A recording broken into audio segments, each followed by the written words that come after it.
मैं आप लोगों के लिए ही कुछ बातों को रखूंगा। मैं आपसे अनुरोध करूंगा कि उसको गौर से सुनिएगा और जितना याद रह जाए उसको याद कर लीजिएगा और लिखिए, क्योंकि आगे जब आपकी अपनी पार्टी की सरकार बनेगी ना, बनेगी कि नहीं बनेगी बताइए। तो आपकी अपनी पार्टी की सरकार बनेगी तो आपको यह पता होना चाहिए कि आपके लिए आपकी सरकार क्या करेगी, पता होना चाहिए कि नहीं होना चाहिए। तो मैं आपको बताने जा रहा हूं और इसी क्रम में मैं शुरू कहां से करूंगा, जिनकी जयंती हम लोग आज मना रहे हैं। किनकी जयंती मना रहे हैं आप बताइए जरा। आज की तारीख में इतने लोग बैठे हुए हैं, किन्हीं के गांव में किन्हीं का नाम कर्पूरी है क्या? बहुत कम होगा, नहीं है। कर्पूरी जी आज 101 वर्ष पहले पैदा हुए। क्या समझिए कैसी स्थिति थी, कैसी परिस्थिति थी। और आप जानते हैं जिस समाज में पैदा लिया था, आप सब जानते हैं किस समाज में पैदा होना लिया था। घर की स्थिति कैसी थी? कोई उनका पक्का घर नहीं था, खपड़ेल का भी घर नहीं था, झोपड़ी था, सिर्फ झोपड़ी।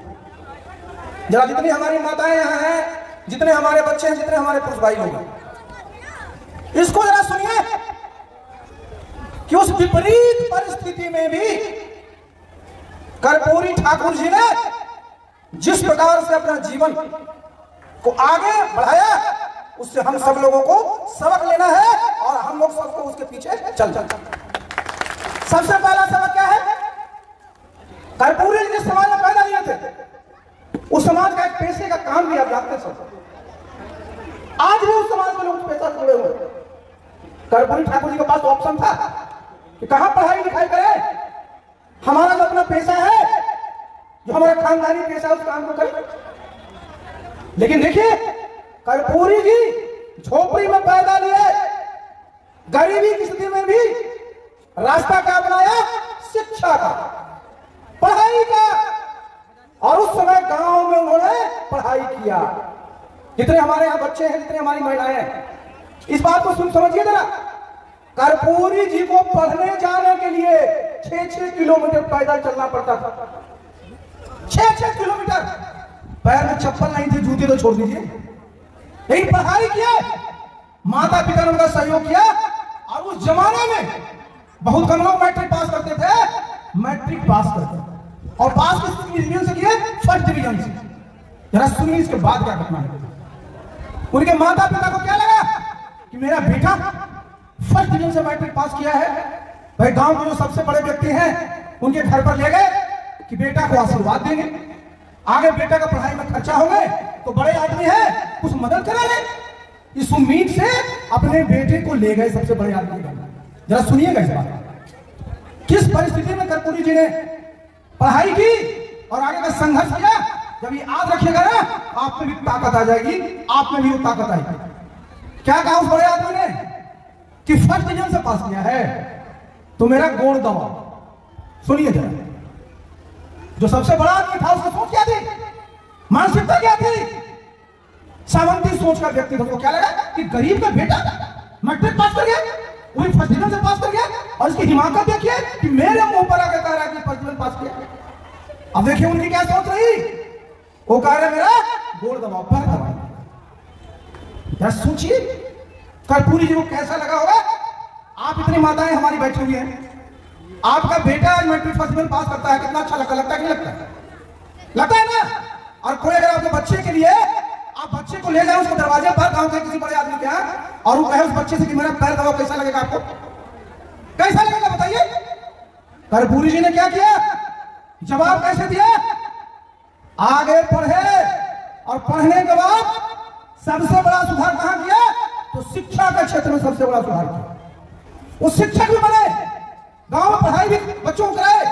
और जरा एक बात समझ लीजिए, हमारे पंचम जी कह रहे थे, मैं जिस गांव से आता हूं, मेरे गांव में 1967 से पहले कर्पूरी जी शिक्षा मंत्री और मुख्यमंत्री बने तो 1967 से पहले मेरे गांव में सिर्फ 5 व्यक्ति मैट्रिक पास थे, सिर्फ 5। उसमें 4 हमारे परिवार के लोग थे, सिर्फ 5 लोग। कोई मैट्रिक पास नहीं कर पाता था। कारण क्या था? अंग्रेजी में आपको पास करना जरूरी था। बिहार का लोग अंग्रेजी में वैसे कमजोर थे। जितने गरीब गुरबा लोग होते जो स्कूल पढ़ने भी जाते थे वो अंग्रेजी में फेल हो जाते थे। देखिए कर्पूरी जी की सोच, कहां से सोचा उन्होंने। और लोहिया जी भी कहा करते थे, उनके गुरु थे कि भाई अंग्रेज की भाषा अंग्रेजी है, हमारे भारतवर्ष की हिंदुस्तान की भाषा अंग्रेजी नहीं है। जब कर्पूरी जी ने अंग्रेजी की अनिवार्यता 1967 में खत्म किया, तो मैं आपको बता दूं 1967 में मैं 5वीं क्लास में पढ़ता था। मैंने क्या बताया कि 1967 से पहले हमारे गांव में से 5 मैट्रिक पास थे। 1967 में जब खत्म हुआ अंग्रेजी की अनिवार्यता, तो एक बार में हमारे गांव से 7 लोग पास कर गया मैट्रिक, 7 लोग पूछे। और लोग मजाक में क्या कहा कि कर्पूरी डिवीजन है। क्या सोचे? और एक बात जान लीजिए, वो 7 में से 6 लोगों ने सरकारी नौकरी बाद में किया। अगर कर्पूरी जी अंग्रेजी जो उसकी जो कंपलसरी था उसको नहीं खत्म करते तो क्या पास करता? क्या नहीं पास करता। आप जरा समझिए कि कर्पूरी जी की सोच क्या थी। शिक्षा में जरा देखिए, हम आप गांव में पढ़े, गांव में पढ़कर के हम आइए अफसर बन गए जी। मुख्यमंत्री जी बख्तियारपुर से कस्बा में पढ़े, इंजीनियर बन गए। राजेंद्र बाबू गांव में पढ़े, राष्ट्रपति बन गए। बिहार में शिक्षा का स्तर देखिए, मैं साइंस कॉलेज में पढ़ता था, पटना कॉलेज में पढ़ता था, मैंने बीए का परीक्षा दिया और उसी के साथ साथ यूपीएससी का परीक्षा दिया, उसमें भी क्वालिफाई किया। स्तर क्या था? कौन पढ़ाते थे? हम कभी ट्यूशन नहीं पढ़े, कभी कोचिंग नहीं गए। पढ़ाए कौन?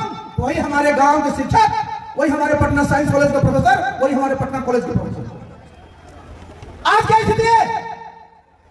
पहले क्या था सुनिए, इसको समझना बहुत जरूरी है। शिक्षा पर हम लोग बात कर रहे हैं। पहले क्या होता था? हम लोग पढ़ते थे, 2.5 रुपया हम लोग को फीस देना पड़ता था। कर्पूरी जी जो मुख्यमंत्री बनेगा, सोच देखते, उप मुख्यमंत्री बने शिक्षा मंत्री, उन्होंने 8वीं क्लास तक का पूरा फीस माफ कर दिया। लोगों को मजाक लगेगा, अरे क्या बात है। उस जमाने में कितने लोग थे जो 2.5 रुपया या 5 रुपया का महीना अपने बच्चों को पढ़ाने पर खर्च करते? कर्पूरी जी की सोच रहा देखिए। और उसमें जो स्तर था, गांव के शिक्षक थे, किस प्रकार पढ़ाते थे? कोई बच्चा ट्यूशन नहीं पढ़ता था, कोई बच्चा कोचिंग में नहीं जाता था।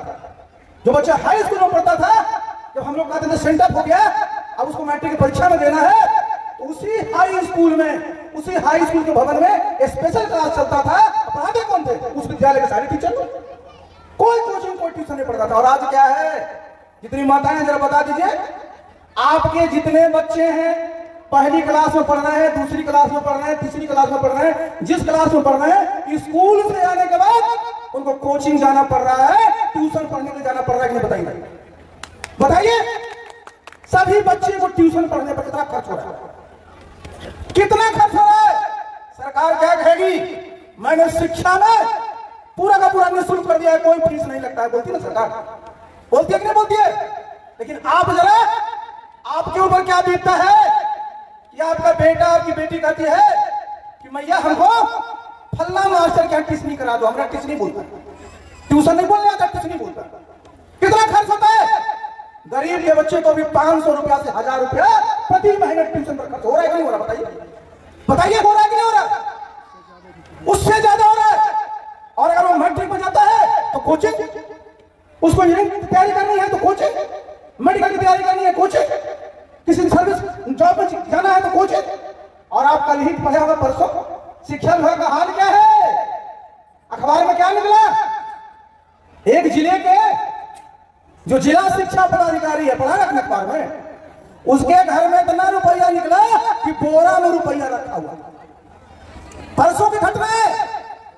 पहले कोई सुनता था कि शिक्षा विभाग का अधिकारी भी इतना घूस लेगा कि पैसे को बैंक की जगह बोरा में रखना पड़ेगा। और हमारी सरकार क्या कहती है कि हमारा जो है करप्शन पर 0 टॉलरेंस हम बर्दाश्त नहीं करेंगे। साहब जरा सोच लीजिए कि जिला शिक्षा पदाधिकारी के यहाँ बोरे में 2-2 करोड़ रुपया लग रहा है, फिर भी आपके शिक्षा मंत्री को शर्म नहीं आती है क्या? कहां से पैसा आ रहा है? किसका शोषण कर रहा है? आज शिक्षा में क्या हाल है? जितने हमारे अध्यापक हैं बिहार के, सब तनाव में है कि नहीं? ये पूछिए जरा। जितने शिक्षक हैं सारे तनाव में है। उनको घड़ी देखना पड़ता है फिर 8:30 बज गया, 9 बज गया, हम नहीं पहुंचेंगे तो हमारी हाजिरी नहीं लगेगी, मेरा पैसा कट। शिक्षक को इस बात के लिए मोटिवेट नहीं किया जा रहा है कि वो बच्चों को ठीक से पढ़ाए, बल्कि शिक्षक को कहा जा रहा है कि तुम इतने बजे दफ्तर स्कूल पहुंचे हो कि नहीं पहुंचे हो। शिक्षक तनाव में है, वो क्या पढ़ाएगा, वो क्या पढ़ाएंगे, बच्चा खुद तनाव में। बच्चे को आप बुला रहे हैं कि आप पहुंच जाओ 9:30 बजे, अब पढ़ाई हो रही है 4 बजे तक। बच्चा, हम पढ़ते थे गांव में, नीतीश बाबू भी पढ़ते थे, पूछिए उनको जरा। हम लोग का स्कूल शुरू होता था 10 बजे, 3 बजे खत्म। कोई तनाव में नहीं रहता था। आज क्या है, गार्जियन तनाव में कहा है कि बच्चे को सवेरे सवेरे स्कूल जाना है, फिर बच्चे के ट्यूशन के लिए खर्च करना है। शिक्षक क्यों तनाव में है कि भाई हम समय पर पहुंचेंगे कि नहीं पहुंचेंगे। देखिए एक बात समझिए सब लोग, हम लोग यहां बैठे हैं, शिक्षक में और हमारे जो सरकारी कर्मचारी हैं उन दोनों में बहुत बड़ा अंतर है, बहुत बड़ा फर्क है। शिक्षक का क्या काम है जरा बताइए। एक शिक्षक एक विद्यालय में गणित पढ़ाते हैं, मैं आपको बता रहा हूं, उनका क्लास लगना है 12 बजे, पर चाहिए क्या कि 12 बजे से पहले अपने यहां वो पहुंच जाए। वो क्या करेंगे 9:30 बजे पहुंच करके स्कूल में गप ही मारेंगे अगर पहुंच गए तो। क्लास कितने बजे शुरू होगा, 12 बजे। तो भाई शिक्षक का क्या काम है, ज्ञान देना, ज्ञान देना। शिक्षक का काम वो नहीं है जो हमारे अंचल के कर्मचारी का है, जो हमारे ब्लॉक के कर्मचारी का है, जो हमारे थाने के कर्मचारी का है, जो हमारे सचिवालय के कर्मचारी का है। अलग काम है। शिक्षक का काम है बच्चों को, विद्यार्थियों को ज्ञान देना।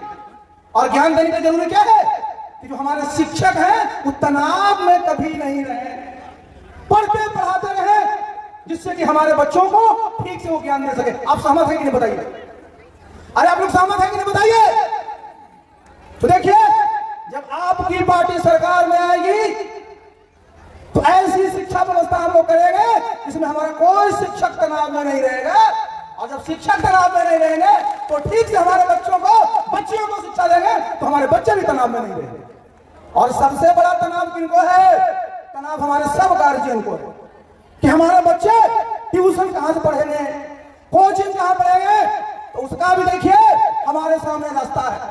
आप सुनिए इस बात को, जब आपकी सरकार आएगी तो जितने हमारे सरकारी भवन है, स्कूल के इतना बढ़िया भवन है कि नहीं है, जब वो क्लास खत्म हो जाएगा 4 बजे, मान लीजिए 3 बजे, जितने हमारे बच्चे हैं जिनको ट्यूशन पढ़ने की जरूरत पड़ेगी, जिनको आगे कोचिंग करने की जरूरत पड़ेगी, हम लोग सरकारी व्यवस्था से पहले की तरह ही उसी विद्यालय कैंपस में हम लोग ट्यूशन और कोचिंग का काम करेंगे।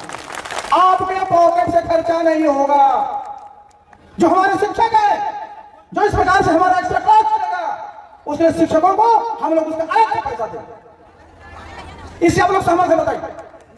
देखिए एक बात समझिए, बिहार में शिक्षा पर सरकार का 40,500 करोड़ रुपया खर्च हो रहा है। कितना खर्चा हो रहा है, 40,500 करोड़ रुपया।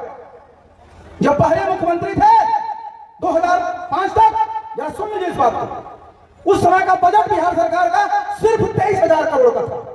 और आज शिक्षा का बजट कितना है, 40,500 करोड़। तो 40,500 करोड़ तो सरकार का खर्च है, और हमारी इतने हम माताएं बहन सब बैठी हुई हैं, इनका कितना खर्चा है, उससे दुगना, क्योंकि हमारा सब ट्यूशन में कोचिंग में खर्च हो रहा है। तो भाई एक का तो खर्चा बचना चाहिए कि नहीं बचना चाहिए। अगर सरकार खर्चा कर रही है तो सरकार ही खर्चा करे, हमारी जनता है वो क्यों खर्चा करे। सरकार के पास संसाधन है, उसको देना पड़ेगा। तो देखिए आपकी सरकार जब आएगी तो आपको कोचिंग पर, ट्यूशन पर एक पैसा खर्चा नहीं करना पड़ेगा। इसके अलावा जरा सुन लीजिए, ये फिर नोट करिएगा, इसको मैं ऐसे नहीं बोल रहा हूं। हम लोग इस पर तय करेंगे कि जो हमारे प्राथमिक क्लास के बच्चे बच्चियां पढ़ने जाती हैं, आज देखिए सरकार क्या कह देती है कि हमने कपड़ा दे दिया, तो हमने किताब दे दिया, जिसके बारे में रोज लोग बोलते हैं हमने खाना दे दिया। भाई जरा समझिए इस बात को, विद्यालय में आज सबसे बड़ा काम क्या रह गया है, शिक्षा का क्या काम रह गया है, दोपहर का बच्चों को भोजन करना। अच्छा बताइए, स्कूल विद्यालय है या भोजनालय है बताइए। भाई बच्चे को क्यों भेजते हैं वहां, खाना खाने के लिए कि पढ़ने के लिए? जो बताइए, पढ़ने के लिए भेजते हैं ना। और वहां जो हेडमास्टर है वो किस चीज के इंचार्ज बेचारे बना दिया है, भोजन करवाओ।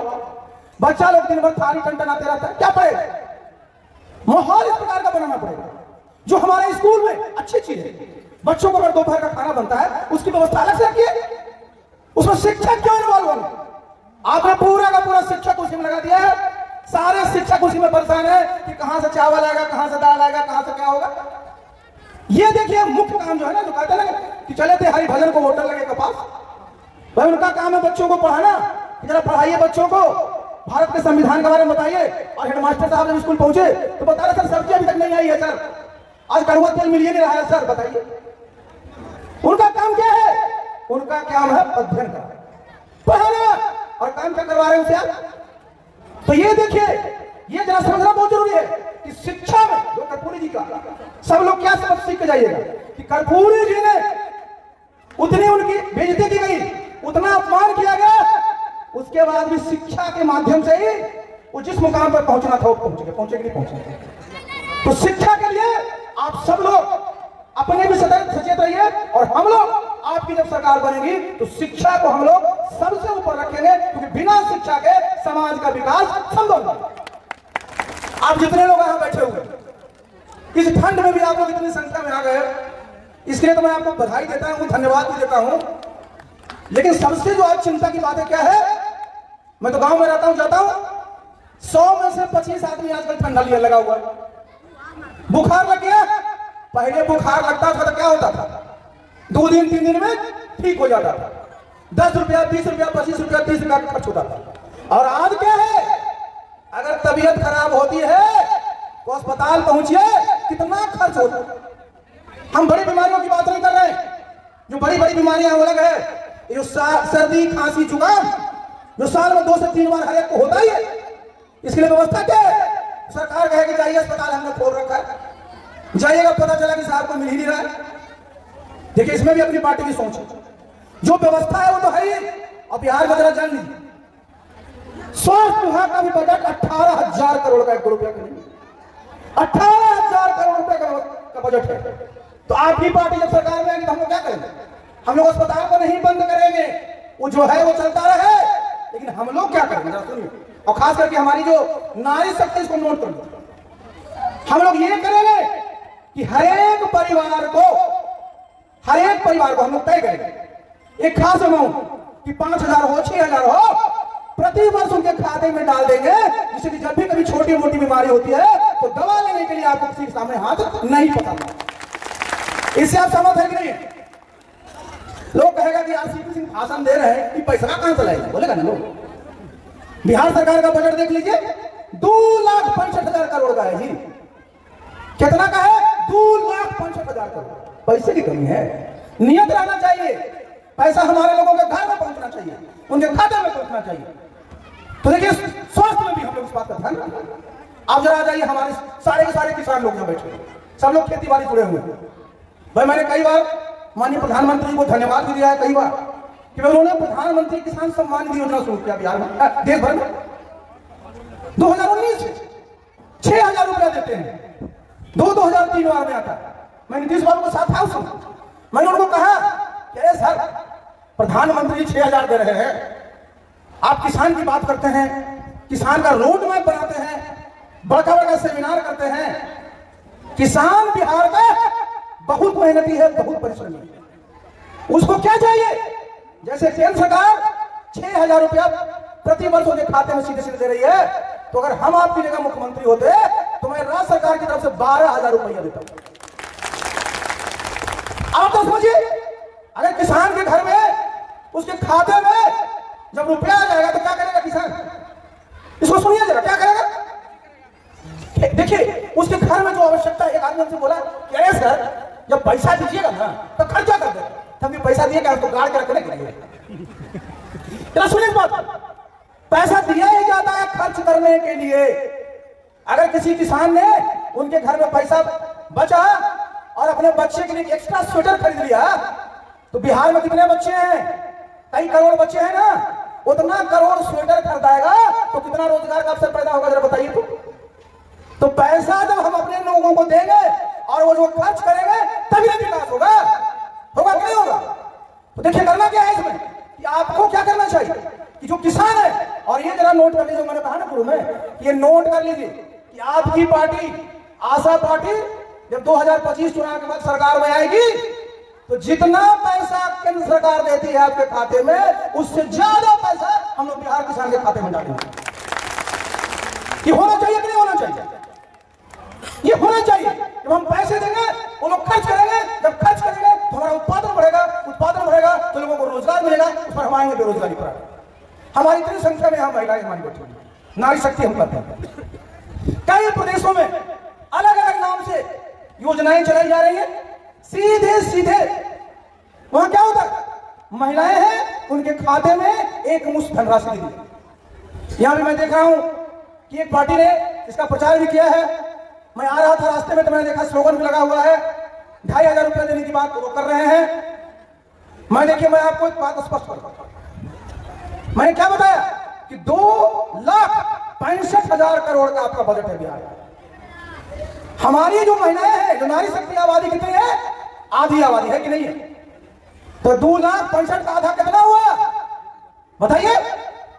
1,32,500 करोड़। कितना हुआ? 1,32,500 करोड़ पर किसका अधिकार है? उस पर अधिकार है हमारी महिलाओं का, हमारी नारी शक्ति का अधिकार है कि नहीं है? तो अपना ताली तो बजाइए अपने लिए कम से कम। देखिए, बोलना पड़ेगा तो भाई हमारी आधी आबादी है, तुम्हारे बजट में हमारा आधा हिस्सा है जो हमको लेंगे, हम लेके रहे। और इसलिए देखिए, जब आपकी पार्टी आशा पार्टी सरकार में आएगी तो जितने हमारी यहां हमारी नारी शक्ति है सब नोट कर लीजिए, आपके खाते में सीधे सीधे हम लोग उतनी धनराशि भेजेंगे जो आज देश के कोई राज्य अपने इस खाते में नहीं भेजता। सबसे ज्यादा क्यों? क्योंकि भाई बिहार की अपनी पहचान है। और जरा समझिए कि जब हमारी नारी शक्ति के खाते में आपका पैसा जाएगा, पैसा लगेगा आपको, लोग बोलेगा अरे सर पैसा भेज देंगे खाते में, सब खर्चा कर देंगे। फिर बोले जब खर्चा करेंगी तो किस चीज में खर्च करेंगी? कि भाई खान पान, बच्चों की पढ़ाई लिखाई, कपड़े लगते, इससे तो हमारा उत्पादन बढ़ेगा, लोगों को रोजगार मिलेगा।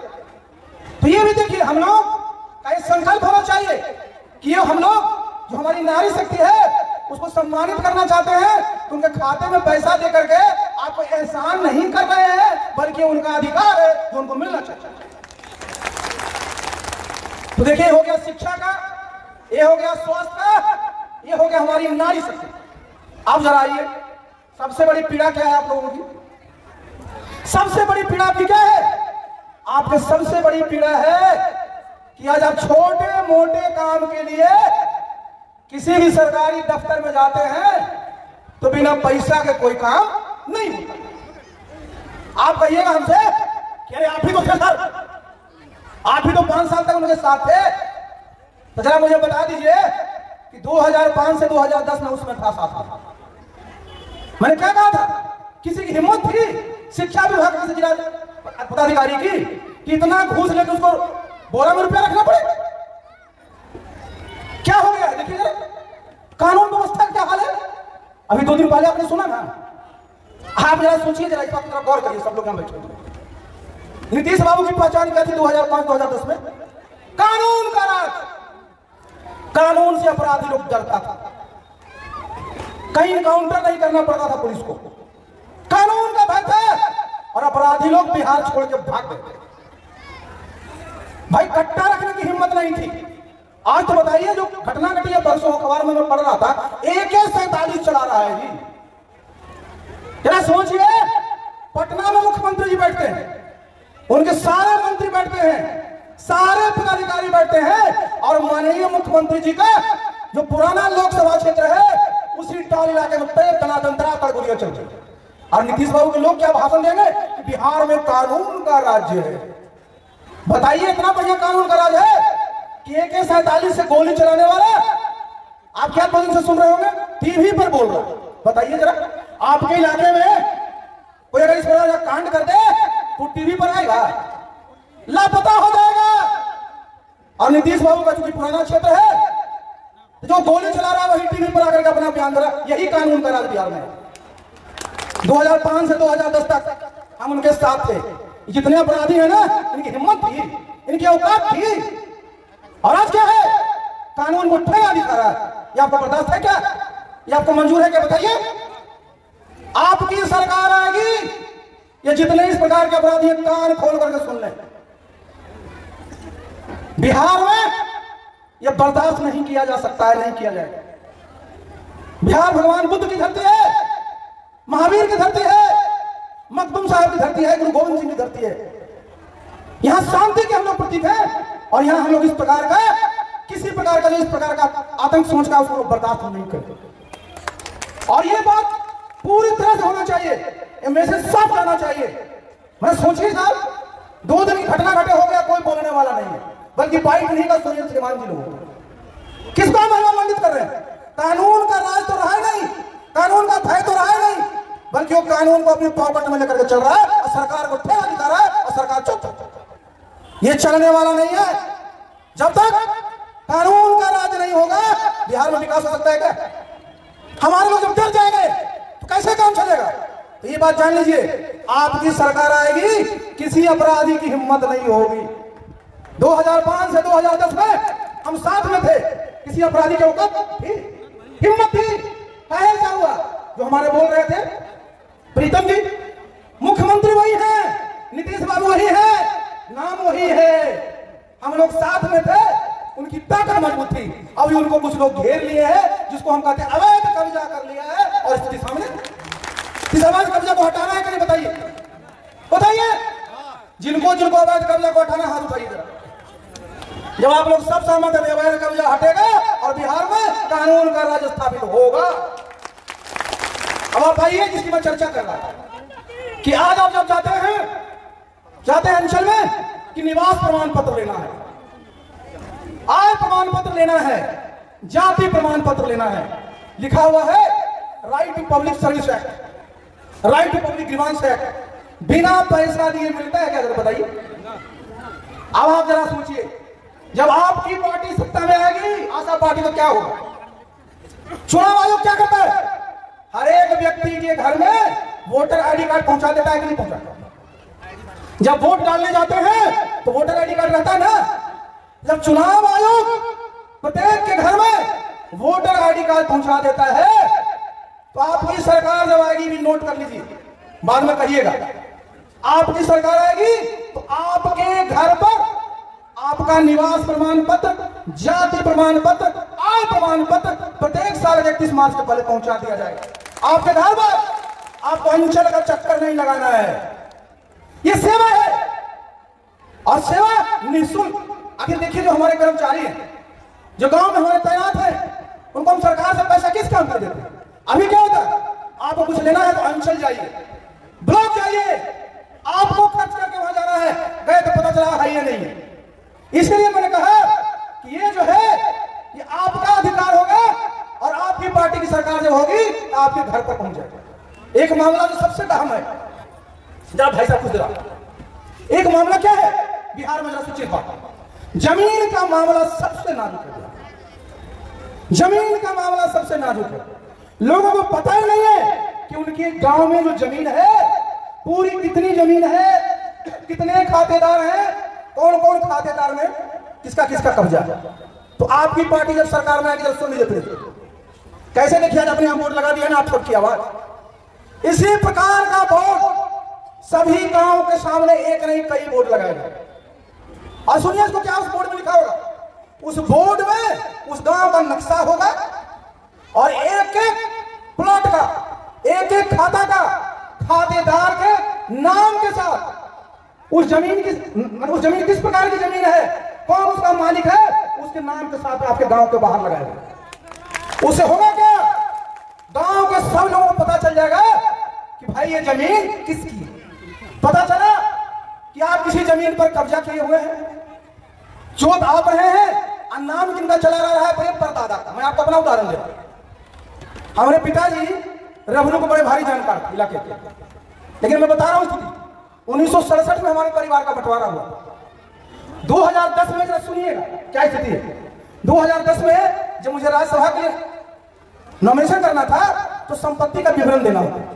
मेरे नाम से संपत्ति थी नहीं, मेरे पिताजी ने उन्होंने अपनी जितनी संपत्ति उनके नाम थी सब अपने हमारी दोनों बेटियों के नाम कर दिया था। लेकिन बेटी चूंकि हमारे साथ रहती थी तो हमको उसका देना था डिटेल। तो हमने पता किया कि भाई क्या है। जब मैंने अपने पुश्तैनी घर का हिसाब लिया था तो मुझे हंसी भी आई, गुस्सा भी पड़ा। जानते हैं नाम किसका था? हमारे परदादा का नाम, दादा का नाम। हमारे परदादा के 4 हमारे उनके लड़के थे, हमारे दादा 4 भाई। नाम किनका चल रहा है? हमारे परदादा का हम कभी देखे भी नहीं। आप जरा समझ लीजिए, तब जाकर उसको हम सही करा। ये हमने मुख्यमंत्री जी को बताया। हमने कहा सुनिए, हालत ये है बिहार में, हम उत्तर प्रदेश काडर में कलेक्टर रहे, वहां दिक्कत नहीं थी। यहाँ कागज में क्या है और मौके पर क्या है, बहुत बड़ा भेद है। और नीतीश बाबू कहे कि हम जमीन का सर्वे करते, झगड़ा ही होगा ना जी। सबसे पहले गांव में पूरा का पूरा बता दिया। अब पता चला कि कोई तालाब की जमीन और उस तालाब पर उस गांव के 100 लोग घर बना कर रह रहे, तो क्या करेगा अंचलाधिकारी? जाकर उसको उजाड़ देगा? आपका काम है कि जब वो पहले सर्वे हुआ था उस समय वो तालाब था, आज की तारीख में वो पूरी की पूरी आबादी बच चुकी है, तो सर्वे के साथ साथ सेटलमेंट भी चलता है। उत्तर प्रदेश नहीं होता कि मौके पर देखना पड़ेगा कि कब्जा किसका है। अगर 100 हमारे लोग हैं तो कौन अमेरिका का लोग है? वो सब हमारे बिहार के लोग हैं, बिहार के नागरिक हैं, अपने पैसे से घर बना करके वो रह रहे, उनको निकाल दीजिएगा। उनके साथ आपको सेटल कर देना चाहिए, सेटल करना पड़ेगा। इसी प्रकार का कानून होना चाहिए और इसी प्रकार का कानून उत्तर प्रदेश में। तो ये जब हमने बाहर अब हम लिखवा देंगे तो सब लोग जान जाएगा और तब आप ड्राइव चले कि भाई जिसका जहां पर कब्जा है। गांव का लोग झूठ नहीं बोलता, मैं बताता। उत्तर प्रदेश में क्या होता था, जिसने मैं बोल रहा हूँ उत्तर प्रदेश में रहा हूं, जैसे मैं माइक आपके सामने बोल रहा हूँ ना, एज कलेक्टर में जाता था, गांव में इसी प्रकार की मीटिंग रहती थी। हमारा जो लेखपाल होता उसका काम था पढ़ना, नाम पढ़ा महेश प्रसाद, बोला कोई खड़ा होकर के सारी तो गुजर गए। गांव का लोग से तुरंत पूछा जाता था, बताइए गुजर गए, इसका वारिस कौन कौन? जिसका भी नाम दिया कलेक्टर के सामने उसका पूरी की पूरी खतौनी में एंट्री हो जाती थी, उसका एक कागज उसको मिल जाता था, निश्चित हो गए। देखिए मतलब क्या है, सरकारी कागजात में सब चीज सही रहे, किसकी जिम्मेवारी है बताइए जरा? सरकारी कागजात सरकार का है, सरकार की जिम्मेवारी बनती है कि सरकारी कागजात में सब चीज सही दर्ज। उसमें अगर कोई छेड़छाड़ किया है, उसमें कोई गलत नजर किया है तो माफ करने लायक है क्या?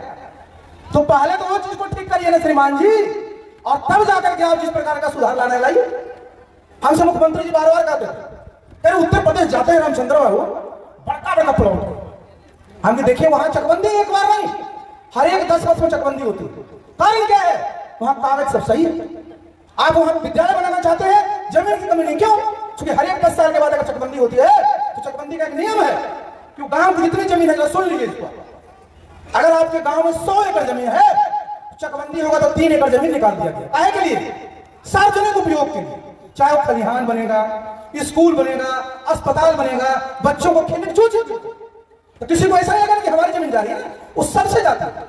तो सबसे पहले क्या है कि जमीन के बारे में पूरी जानकारी गांव के लोगों को दे दिया जाना चाहिए सार्वजनिक रूप से, और वहां कैंप लगाइए, गांव का लोग सब बनाएगा, बताएगा, और गांव का लोग सबके सामने झूठ नहीं बोलेगा। अकेले चला जाएगा, दुगो दलाल लग जाएगा तो ले दे के झूठा बोल देगा, लेकिन पूरे गांव के सामने झूठ नहीं बोलेगा गांव का लोग। आज भी ये जरूरी है कि भाई आपकी कागजात से, आपके जब कागज सही हो, क्या होगा? कल आपकी जमीन के सामने कोई फैक्ट्री लगने जा रही है, जमीन का एक्विजिशन होगा, पता चला नाम इनका है, तब ये पर ये है। ये कैसे दूर होगा? जब तक मौके पर ये तस्दीक नहीं होती, मौके पर इसकी जांच नहीं हो जाती। और इसलिए हमने कहा कि इस चीज को आपको करना, और इसका सबसे बड़ा तरीका होता है कि लोगों को बता देना चाहिए। इससे आप सहमत है कि नहीं? जो बताए ये होना चाहिए कि नहीं होना चाहिए? ये बहुत जरूरी है। और तब जाकर के अब देखिए सरकार क्या करती है, जब भी कोई फसल शुरू होगा आपके ब्लॉक में आकर कहेगा सर बीज लीजिएगा, आता है ना? कितने किसान को बीज मिला है बताइए जरा? वो बीज इतना उपचारित बीज है, इतना खर्च होता है, ये तो समय पर नहीं आता। तो हम लोग क्या करते हैं, आपकी सरकार आएगी तो क्या करेगी? इसमें किसान सम्मान निधि योजना में तो पैसा देंगे ही, बीज के लिए जरा नोट कर लीजिए, सरकार जो कर रही है ना, हम बीज के लिए सीधे सीधे किसान के खाते में पैसा ट्रांसफर कराएंगे। और ये सरकार की जिम्मेवारी है कि स्टैंडर्ड बीज चाहे नेशनल सीड्स कॉर्पोरेशन का हो, जिसका बीज हो वो बाजार में उपलब्ध है, हमारे किसान ले ले, जिम्मेवारी होगी, उन तो पैसे पहुंचेंगे। तो जरा जितने हमारे यहाँ माताएं बैठी हैं, जरा आपने जोड़ा कितना आपके खाते में पैसा जाएगा, ये जोड़ लीजिए। और ये आपका अधिकार है, ये कोई एहसान नहीं है, ये मिलना बहुत जरूरी। इसके बाद आइए, सबसे बड़ी समस्या क्या है बताइए। सबसे बड़ी समस्या है बेरोजगारी, है कि नहीं है? आप जरा समझिए, बेरोजगारी की समस्या सबसे बड़ी है।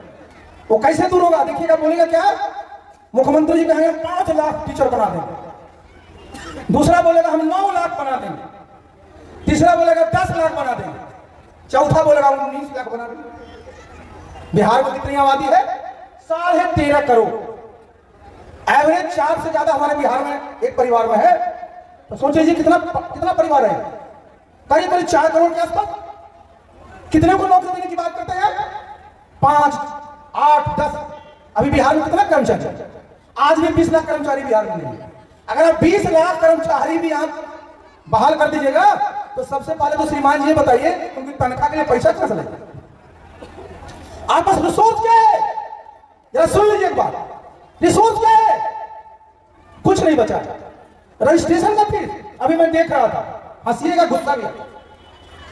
सबके पास बंदूक का लाइसेंस नहीं होता, सबके पास राइफल का लाइसेंस नहीं होता।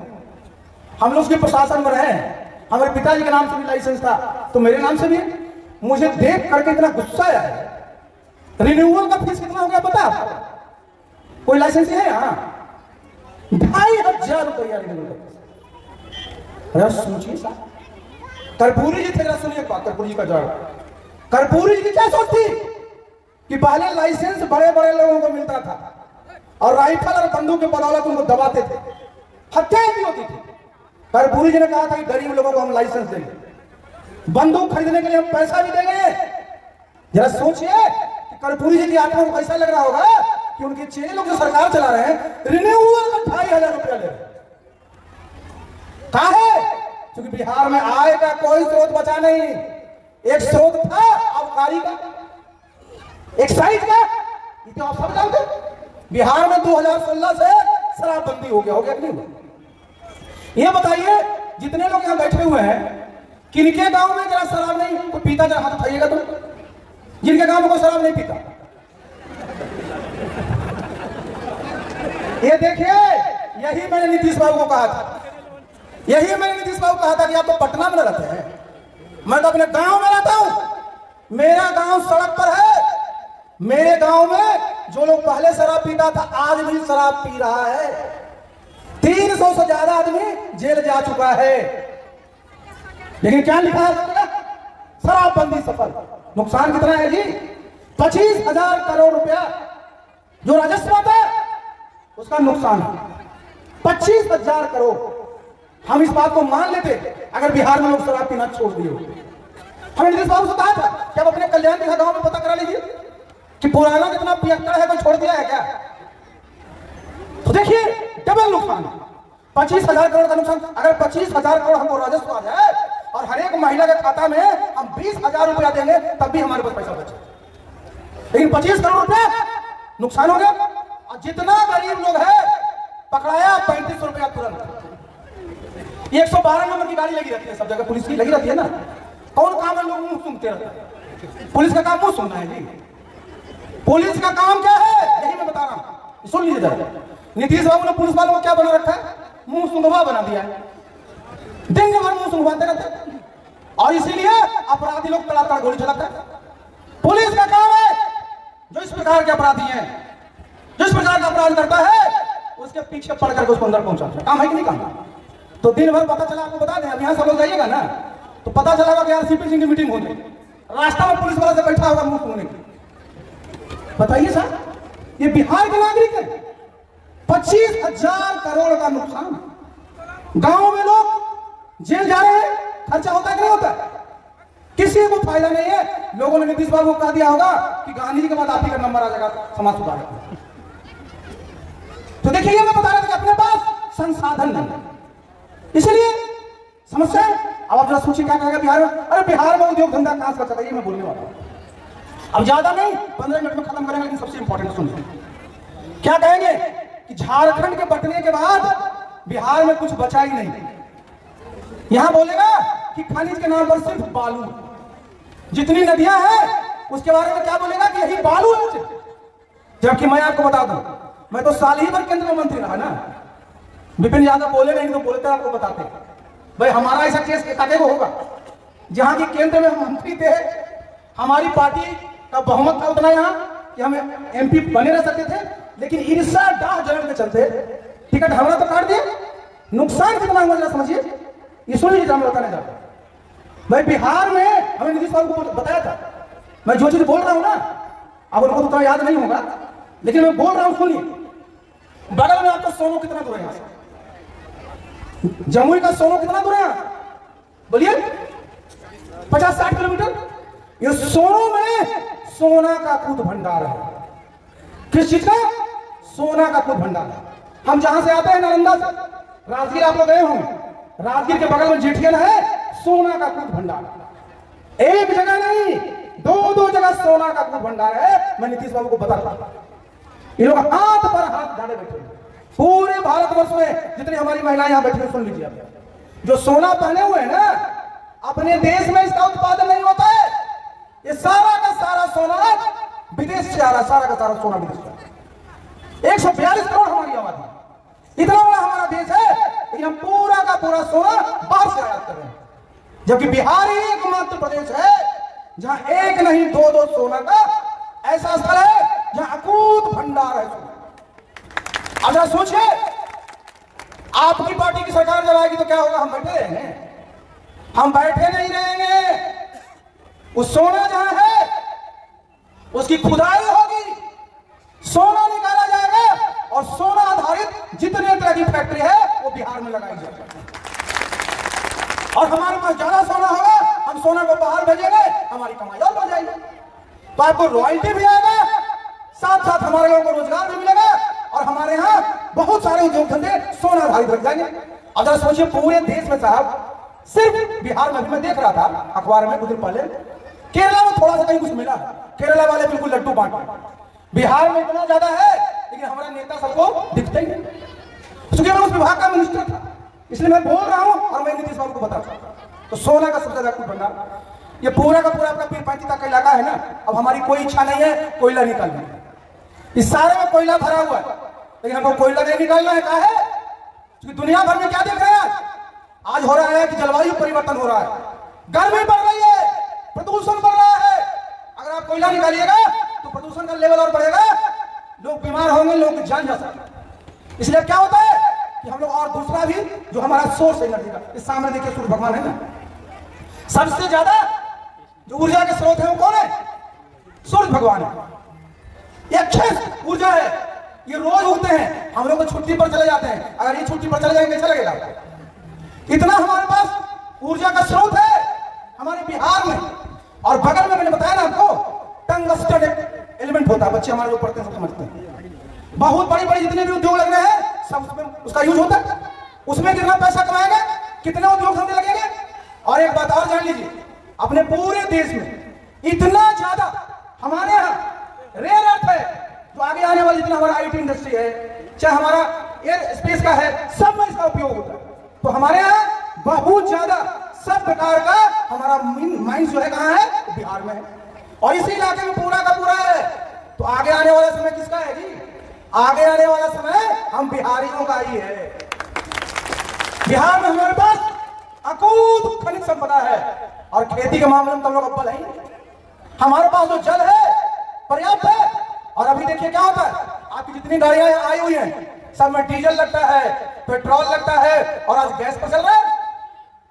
आगे आने वाले समय में ये जितना भी गाड़ी है ना, ये सब हाइड्रोजन पर चले। तो हाइड्रोजन बनता कहां से? पानी से बनता है। पानी में जब इलेक्ट्रोलाइसिस की प्रोसेस होती है, केमिस्ट्री में सब बच्चों को पढ़ाया जाता है, तो उसी से हाइड्रोजन निकलता है और पूरा का पूरा बिहार में तो पानी है पानी। तो हमारे पास पानी का भंडार, सूर्य देवता का आशीर्वाद। तो हमारे यहाँ जो किसान लोग, आज आप समझिए, आप लोग सिर्फ अनाज बेचते हैं, आप फल बेचते हैं, आप सब्जी बेचते हैं, आप मछली बेचते हैं। आगे बिहार का किसान हाइड्रोजन का उत्पादन करेंगे, हाइड्रोजन बेचेंगे और हाइड्रोजन के बाहर भी हम लोग निर्यात करेंगे। तो कितने लोगों को रोजगार मिलेगा? जितने तरह के उद्योग धंधे हैं वो कहां लगेंगे? वो बिहार में लगेंगे। बिहार सत्ता का केंद्र रहा है, ज्ञान का केंद्र रहा है। हम लोग क्यों पीछे रह गए? क्योंकि हम लोगों को जो करना चाहिए था हमारे नेतृत्व को, लोगों ने किया नहीं। और अब समय आ गया है, आप सब लोग संकल्पित होइए, हमारे पास किसी चीज की कमी नहीं है, हमारे पास सब कुछ है। और हम लोग सब मिलकर करके सबको इस प्रकार से काम करेंगे, इस प्रकार सबको लेकर के चलेंगे कि सारे के सारे उद्योग धंधे बिहार में लगेंगे।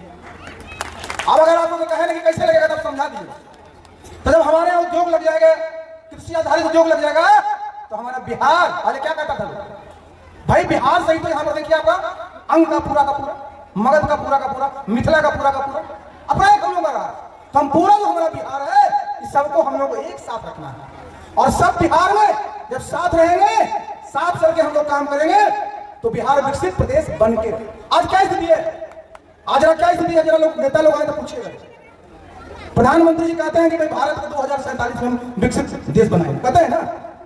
तो बिहार विकसित बनेगा कि नहीं बनेगा बताइए? तो विकसित बोलने से नहीं बनेगा ना। जरा सुन लीजिए, नोट कर लीजिए अंतिम बात। 2047 में जब विकसित भारत बनेगा, तो अनुमान है कि भारतवर्ष की प्रति व्यक्ति आय 15 से 16 लाख, आज वो करीब 2 लाख, वो होगा 15 से 16 लाख। अब सोचिए बिहार में कितना प्रति व्यक्ति आय है। अभी मैं राज्य सरकार का देख रहा था, 60,000 है, 60,000। बताइए 60,000 को 15 लाख होने में कितना साल लगेगा जी? अगर इस स्थिति से चलेंगे हम लोग, तो 2047 में जब भारत विकसित राष्ट्र बनेगा, तो बिहार के पीछे रहेगा। तो आमदनी बढ़ानी है। आमदनी कैसे बढ़ेगी? जब संपत्ति का सृजन होगा, लोगों को रोजगार मिलेगा। हमारी जितनी संपदा है उसका ठीक से उपयोग करेंगे। और वो कैसे संभव है? वैसे संभव जैसे मैंने आपको बताया। तो आपके पास सब कुछ है, सिर्फ निर्णय लेना है। और निर्णय क्या लेना है कि अब आपको अपनी सरकार बनानी है। जो लोग सरकार चला रहे हैं वो थक चुके हैं, थके मांदे हैं। कितने वर्षों सरकार चला रहे हैं? आप जितनी महिलाएं यहाँ बैठी हुई हैं, आप रोटी सेकती है ना, जरा सुनिए एक बात। अगर रोटी को नहीं पलटिएगा तो क्या होगा? रोटी को अपने डाल दिया तवा पर, उसको पलटिएगा नहीं, क्या होगा? वही हाल है। अब 20 साल से रखे हुए तो जल ही जाएगी, ऑलरेडी जल चुकी है। इसलिए रोटी को अब तो जल गई, पलटना के उसको बाहर फेंक देना और अपना बढ़िया आटा गूंथ करके अपनी बिल्कुल रोटी बनानी है और सबको मिलजुल करके खाना।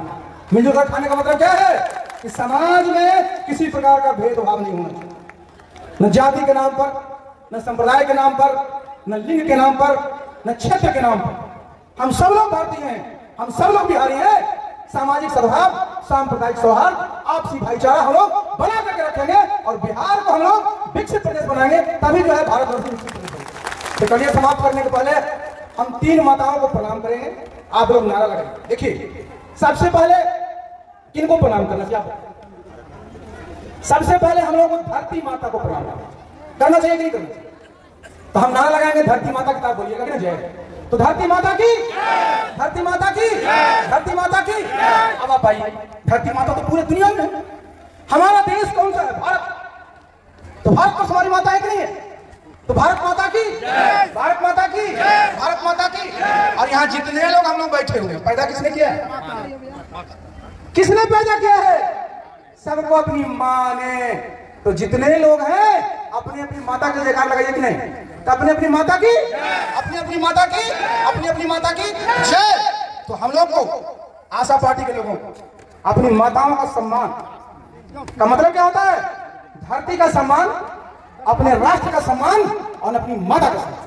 और तीनों का सम्मान करिएगा, आपको आगे बढ़ने से कोई नहीं रोक पाएगा। बहुत बहुत धन्यवाद, बहुत बहुत।